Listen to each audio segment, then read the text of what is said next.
Hi hello నమస్తే అస్సలం అందరు ఎలా ఉన్నారు? మేమైతే చాలా బాగున్నాము. మీరు ఎలా ఉన్నారన్నది కామెంట్ బాక్స్లో కామెంట్ చేయండి. ఎవరైనా ఫస్ట్ టైం వ్లాగ్ చూస్తుంటే మాత్రం తప్పకుండా లైక్ చేసి షేర్ చేసి సబ్స్క్రైబ్ చేయండి. ఇదైతే ఇంకా అమ్మ వాళ్ళ ఇంట్లో సెకండ్ డే, అంటే ఈద్కి ముందు రోజు అనమాట. సో ఇక్కడ వచ్చేసి మార్నింగ్ బ్రేక్ఫాస్ట్ అయితే చేస్తూ ఉంది. బ్రేక్ఫాస్ట్కి వచ్చేసి అమ్మ ఇక్కడ ఉప్మా అయితే చేసింది. ఆల్రెడీ పోహా చేసి పెట్టేసింది అనమాట. సో నదీం కోసం పోహా అండ్ మా కోసం వచ్చేసి ఉప్మా అయితే చేస్తుంది. ఉప్మా వచ్చేసి రెగ్యులర్గా వాడే బొంబాయి రవ్వ కాకోకుండా ఇంకా మనకి గోధుమ రవ్వ అది ఉంటుంది కదా, సో దాంతో అయితే చేస్తూ ఉందన్నమాట ఉప్మా. మాకైతే చాలా ఇష్టము, ఊర్లో దొరుకుతుంది ఈ రవ్వ, సో దాంతో అయితే చేస్తూ ఉంది. ఇంకా అయితే నేను చేసుకునే ఉప్మా కంటే కూడా అమ్మ చేసే ఉప్మా అంటే నాకు చాలా ఇష్టము. అందుకని చెప్పేసి ఓన్లీ నదీం వరకు మాత్రం పోహా చేయమన్నాను, కానీ ఆల్రెడీ కొంచెం ఎక్కువ చేసింది కదా అన్నట్లు ఇంకా నేను కూడా కొంచెం పోహా తర్వాత కొంచెం ఉప్మా పెట్టేసుకొని అయితే తినేసాను. సో ఇదైతే చాలా అంటే చాలా చాలా చిన్న వ్లాగ్, ఒక్క 5 మినిట్స్ మాత్రమే ఉంది. ఎందుకంటే ఇంకా నేను ఎక్కువగా రికార్డ్ అయితే ఏం చేయలేదన్నమాట. ఫస్ట్ డే ఫుల్ బిజీగా అయిపోవడము, ఇంకా సెకండ్ డే వచ్చేసి రెస్ట్ తీసుకోవడానికే సరిపోయింది. అండ్ ఈవినింగ్ ఏమో ఇంకా నెక్స్ట్ డే ఈద్ కాబట్టి సో అక్కడ ప్రిపరేషన్స్ అన్నీ, అంటే ఇంట్లో క్లీనింగ్ నేనైతే ఏం చేయలేదులేండి, నేనైతే ఫుల్ రెస్ట్ తీసుకున్నాను.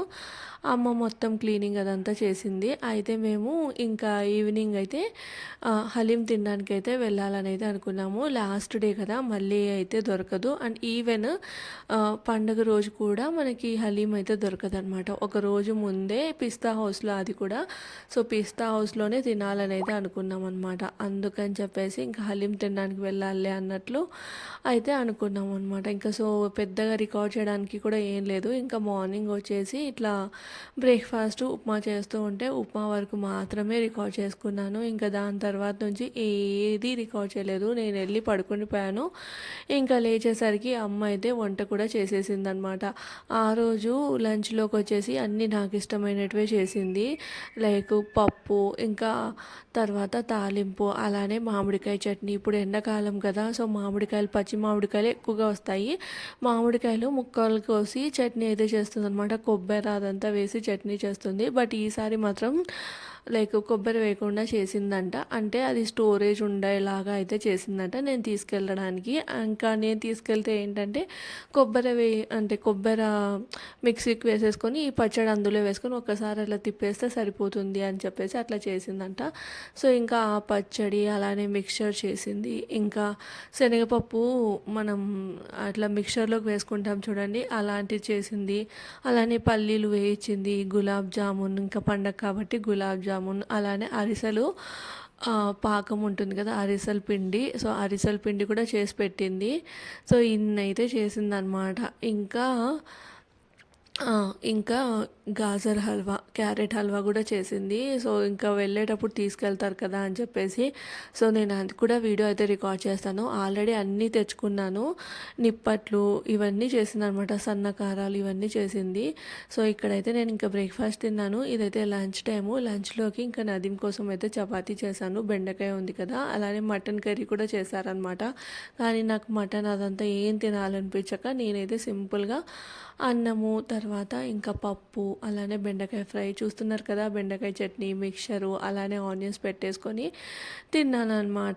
ఇంకా ఈవినింగ్ ఇంటి దగ్గరే అనమాట, అమ్మ వాళ్ళ ఇంటి దగ్గరే ఉంటుంది పిస్తా హౌస్కి వెళ్ళి అయితే హలీం తిన్నాము. సో ఎంత అంటే ఆ రోజు ఉగాది అవ్వడం వల్ల కొంచెం రష్ అయితే తక్కువ ఉంది. కాస్ట్ అయితే కొంచెం ఎక్కువగానే పెంచేశారు, 320 రూపీస్ ప్లేట్ వచ్చేసి. అదే ఇంకా ఉగాది లేకపోతే మాత్రం రష్ చాలా ఉండేదేమో మేబీ. ఆ రోజు మాత్రం కాస్త తక్కువగా ఉంది. అండ్ ఇంకా అదే లాస్ట్ డే అనమాట. అయినా కూడా చాలా వరకే ఇట్లా లైన్లు అయితే కట్టారనమాట జనాలు వచ్చేసి. సో చూస్తున్నారా, ఇదైతే చందానగర్లో అంటే అమీన్పూర్ దగ్గర అయితే ఉంటుందన్నమాట పిస్తా హౌస్. అంటే చాలా బాగుంటుంది. నేను ఈవెన్ ఈసీఎల్లో ఉన్నప్పుడు కూడా తిన్నాను, కానీ అక్కడ అంత టేస్ట్ రాలేదు. ఈ పిస్తా హౌస్ అంటే ఈ పర్టికులర్ బ్రాంచ్లో నాకు బాగా నచ్చింది. సో, అక్కడ హలీం తిని మళ్ళీ షాగోస్‌కి అయితే వెళ్ళామన్నమాట. అక్కడ కూడా ట్రై చేద్దాంలే అన్నట్లు. ఇంక ఇంటికొచ్చేసి ఇక్కడైతే నేను కాజు, బాదం అవన్నీ నానేసి వెళ్ళుంటే ఇంక అవన్నీ కట్ చేసుకుంటూ టీవీలో ఏదో ప్రోగ్రామ్ పెట్టుకొని ఇంకా మాట్లాడుకుంటూ చూస్తూ ఉన్నాము. అప్పటికే టైం ఆల్మోస్ట్ 11 అయిపోయింది. అమ్మ వాళ్ళైతే వెళ్ళి పడుకుండిపోయారు. ఇక్కడ ఏదో సీరియల్ వస్తుంటే చూస్తూ ఉన్నాననమాట. ఇది ఈ రోజుటి వ్లాగు. వ్లాగ్ నచ్చితే మాత్రం లైక్ చేసి, షేర్ చేసి, సబ్స్క్రైబ్ చేయండి. Bye friends.